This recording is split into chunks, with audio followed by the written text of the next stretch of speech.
Hej og velkommen til Godaften Danmark. Mit navn er Hans Pilgaard. I dag kommer I til at høre om druk, sex og tørrede aprikoser. Nu. Men først til vejrudsigten med Naughty Nina. Hej, jeg er Naughty Nina med vejrudsigten. Nu. I morgen bliver det lidt overskyet. Nu. Og muligvis en smule regn. Nu.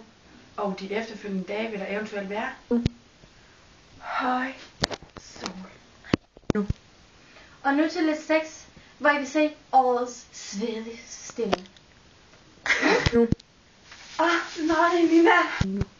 Og nu vil vi vise et klip om, hvordan I unge ikke skal gøre. Det her, det bliver fedt. Nu. Nej.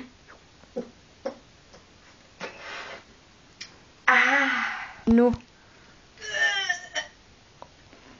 Nu. Tørrede aprikoser. Og som I hørte før, efterlyste den unge pige tørrede aprikoser, og sjovt nok er min halskæde lavet af dem. Nu. Og det var alt, hvad vi havde i aften. Hans Pilgaard, God aften Danmark. Nu. Hej hej.